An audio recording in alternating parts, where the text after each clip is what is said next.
Coucou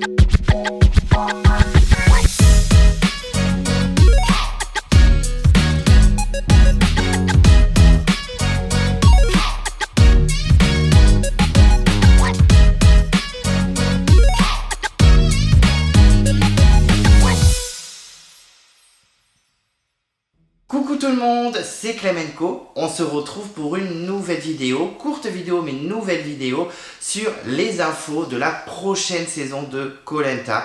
Koh Lanta 2024, Koh Lanta 25. Voilà, pour vous donner un petit peu mon avis, ce que je pense des informations que nous avons déjà. Vous êtes beaucoup à m'avoir demandé de faire un petit peu une vidéo pour donner mon avis, pour dire ce que j'en pense, etc.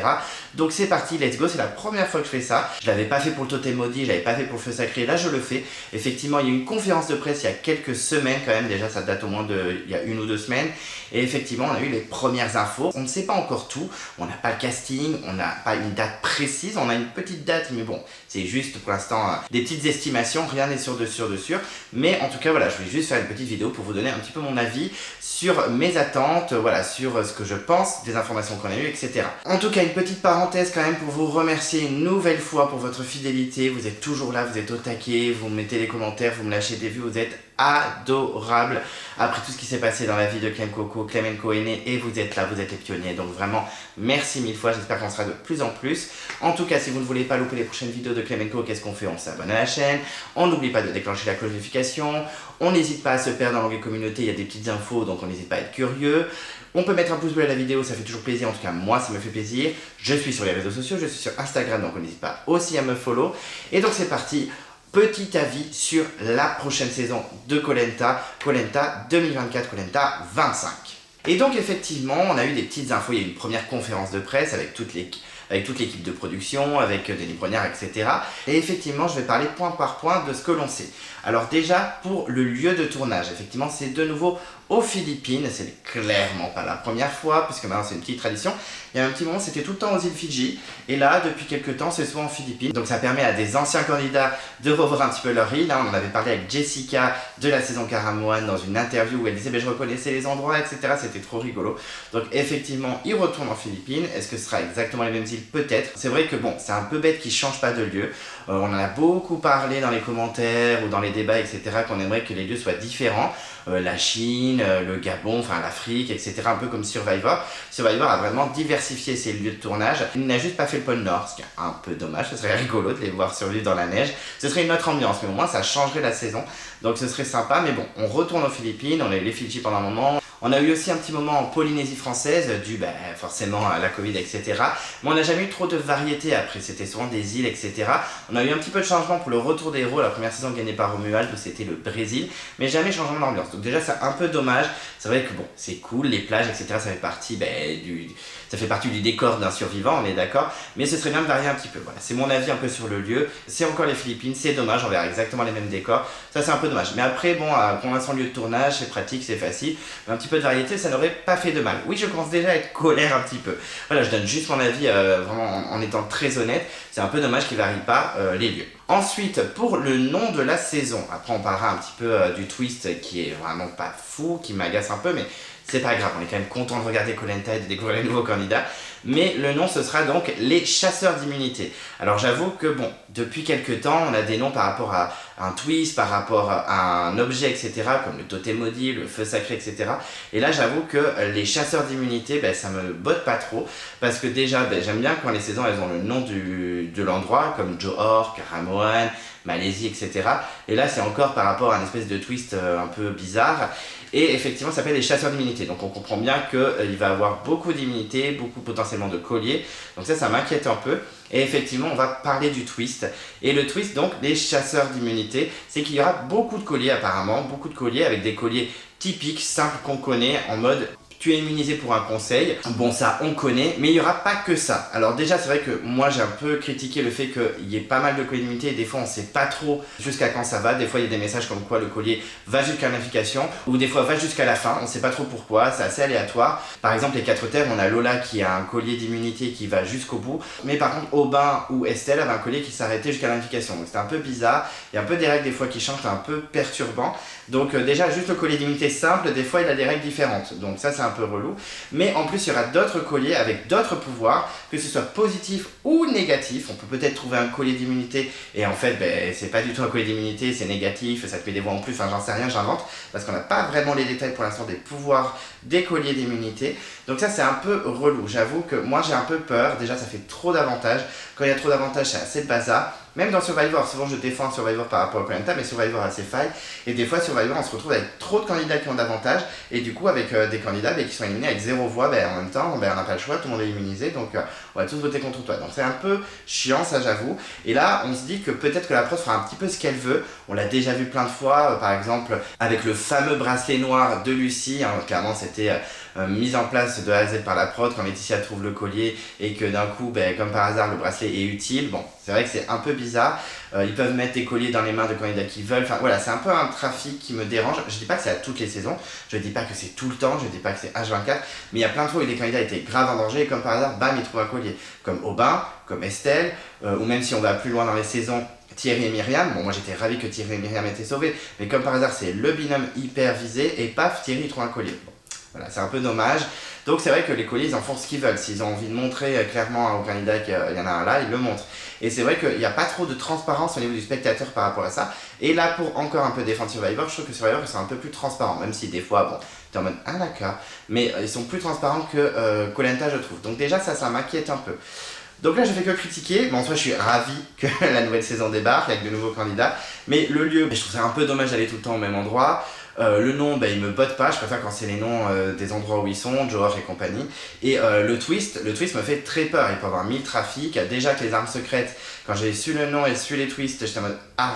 Donc ils vont faire un peu ce qu'ils veulent, ce qui a été clairement le cas. Et là, ça va être un peu la même chose, quoi. Donc j'ai un peu peur que la prod intervienne trop. J'espère pas, je croise les doigts, j'espère qu'ils me font mentir. Et ensuite, au niveau du casting, moi je suis un peu excité parce qu'effectivement, on a eu des retours des journalistes. Bon, déjà, les journalistes disent que c'est un super bon démarrage, puisqu'ils ont vu le premier épisode pendant la conférence de presse. Et ils ont dit que c'est un très bon démarrage et que c'est un peu comme les anciennes saisons. On va retrouver l'ambiance des anciennes saisons, donc ça fait plaisir pour les nostalgiques et j'en fais partie. Donc ça, je suis ravi. Mais par contre, je disais au niveau casting, apparemment ce sera un casting moins sportif. Donc ça c'est cool parce que c'est vrai qu'on a eu pas mal de saisons en mode j'ai fait les JO, moi je fais le marathon de je sais pas quoi, moi je peux soulever 36 voitures en même temps, enfin j'exagère mais c'est un peu ça le délire.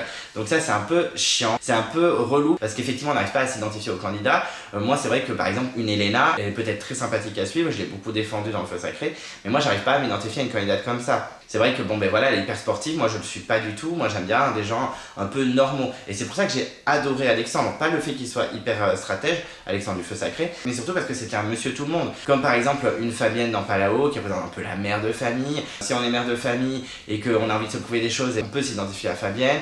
Moi je me suis par exemple identifié à Alexandre qui avait pile mon âge, qui était quelqu'un de classique, monsieur tout le monde. J'ai beaucoup aimé ce personnage, en plus il était stratège donc ça me faisait encore plus plaisir. Mais il y a toujours un ou deux candidats comme ça dans les saisons, mais il y a souvent trop de sportifs. On se souvient par exemple des armes secrètes avec une Maxine qui avait fait les JO. Voilà, c'est un peu frustrant, même les 4 terres. On avait Dorian qui était sportif, on avait Mathieu qui était le roi du marathon, on avait Alix qui était super sportive, même Alexandra qui à première vue ne faisait pas une grosse sportive, en fait elle faisait vachement de sport, du tir à l'arc, etc. Donc effectivement je suis plutôt content que le casting soit moins sportif, ça me rassure. Vous voyez, il n'y a pas que des points négatifs quand même. Si le casting est moins sportif et qu'on retourne à l'ère des anciennes saisons, mais moi ça me fait grave plaisir. Sinon au niveau de la diffusion, oui ça fait un peu chier j'avoue, la diffusion c'est le mardi, alors ça fait un peu chier pour le public en général. Moi personnellement je m'en moque, moi ça me dérange pas du tout étant donné que ça me permet de faire mes reviews assez rapidement après, je m'enregistre le soir direct et le lendemain dès que j'ai le temps entre midi et 2 je fais le montage le plus rapidement possible. Là en week-end c'est assez perturbant, moi c'est vrai que j'organise des choses le week-end, je vois des amis, je vois la famille, j'essaie de bouger etc. Donc c'est un peu chiant j'avoue le week-end pour moi. Là je le vois bien que la Star Academy qui est le samedi, j'avoue que mon dimanche c'est clairement review de la Star Academy. Donc voilà, moi je suis plutôt content que ce soit le mardi, il faut juste que si c'est le mardi, ok, ça enlève déjà le côté esprit, je sais pas, on commande des pizzas le vendredi soir entre potes en buvant pas d'alcool, en buvant des cocktails sans alcool entre potes. Ça peut être super sympa le vendredi. Et du coup, ça casse un peu le fait que ce soit le mardi. Mais le seul truc qui me dérangerait, moi, dans le mardi, ce serait que ça dure trop longtemps. C'est vrai qu'il y a énormément de pubs, c'est à rallonge. Des fois, ça finit à 23h40, presque minuit, j'exagère. Des fois, ça finit à 23h10, quand ils coupent les épisodes en deux, comme la réunification ou la finale. D'ailleurs, j'espère, petite parenthèse, j'espère qu'ils ne vont pas redécouper les épisodes comme ça et qu'on va pas se taper à 17 épisodes. 13-14 épisodes, c'est très bien. 17, c'est beaucoup trop long. Arrêtez de couper les épisodes en deux, s'il vous plaît. Je sais que ça fait de la thune avec les pubs, etc. Mais s'il vous plaît, arrêtez. En tout cas, moi le mardi ça me dérange pas trop, mais je comprends que ça dérange le public. Comme je le disais, ça enlève l'esprit bonne ambiance du vendredi en famille ou entre amis. Donc voilà, ça c'est un peu dommage. La date, apparemment, ce serait le 20 février. J'ai vu ça sur les réseaux, donc bon, on verra bien. D'ailleurs, je donne mes sources. J'ai pas mal fouillé sur internet, sur des sites, Allociné, Femme Actuelle, etc. Oui, Femme Actuelle. Oui, Femme Actuelle, j'ai trouvé un article très sympathique dessus. Et également, j'ai pris les sources de certains d'entre vous sur Instagram, dont humorcolenta.fr. Donc n'hésitez pas à le follow sur Instagram. Je pense qu'il n'a pas besoin de moi pour avoir des abonnés. Mais en tout cas, voilà, il m'a donné pas mal d'infos. Donc j'ai pris, merci beaucoup. Mais également l'un d'entre vous qui m'a écrit sur Instagram, qui s'appelle Nathanaël, qui m'a donné pas mal d'infos sur la saison. Donc plutôt cool. Donc effectivement, apparemment, ce sera le 20 février. Bon. D'accord, on va avoir bientôt les portraits, je pense. Bien sûr, je ferai une vidéo pour dire mon avis sur les prochains candidats. Est-ce que ce sera des futurs candidats moins sportifs? Je ne sais pas, nous verrons. Mais en tout cas, voilà, on sait pas mal de choses. On sait que ça se passe en Philippines, on sait que ce sera diffusé le mardi, on sait que le casting sera moins sportif. On retournera à l'ère des anciennes saisons. Le titre, c'est Koh Lanta, les chasseurs d'immunité. Donc le twist, ce sera surtout le collier d'immunité qui sera mis en avant.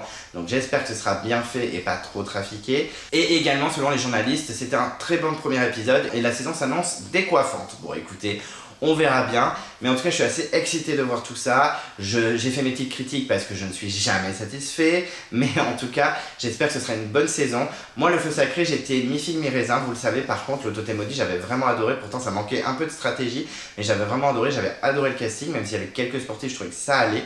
Nous verrons cette saison si ce sera le cas. En tout cas, plein d'espoir, je suis très excité que ça commence. Il y aura plein de surprises qui vont arriver aussi sur la chaîne, donc je suis très impatient que tout démarre, que cette nouvelle saison soit lancée. J'espère que vous serez au rendez-vous, j'espère qu'on sera de plus en plus. En tout cas, voilà les petites infos, mon avis, mes craintes, parce que j'ai beaucoup de craintes, j'ai beaucoup d'espoir aussi, j'ai beaucoup d'attentes, en particulier le casting, mais mes craintes, c'est clairement le twist du collier d'immunité, donc j'espère que ce ne sera pas en mode les armes secrètes, parce que c'était vraiment trop gros. Je pense que même le public lambda est en mode... Non mais là par contre, trop trafic. Donc on verra bien, j'ai espoir. J'espère que vous aussi vous êtes excités. Dites-moi votre avis dans les commentaires. Qu'est-ce qui vous botte, qu'est-ce qui vous botte pas? Qu'est-ce que vous attendez de la prochaine saison? Qu'est-ce que vous ne voulez surtout pas voir dans la prochaine saison? Dites-moi, n'hésitez pas à partager. Donc en tout cas, merci de m'avoir écouté. C'est déjà fini. En même temps, on n'a pas énormément d'infos non plus. On en a pas mal, mais pas énormément. Pour cette saison, je reviendrai rapidement vous voir quand les portraits sont tombés. Bien sûr, je vous donnerai mon avis sur chaque candidat comme je l'ai fait pour la légende, le totem maudit et le feu sacré. Et donc voilà, merci de m'avoir écouté. Bon, c'était pas trop long je pense, je crois que vous étiez tranquille. N'hésitez pas à réagir, à donner votre avis. En tout cas, si vous ne voulez pas louper les prochaines vidéos de Klemenko, qu'est-ce qu'on fait? On s'abonne à la chaîne, on déclenche la cloche de notification, on n'hésite pas à se perdre dans les communautés, on met un pouce bleu, ça fait toujours plaisir, en tout cas moi ça me fait plaisir. Vous pouvez me suivre sur les réseaux sociaux, je suis sur Instagram. Et d'ici là, je vous dis à très vite et je vous embrasse.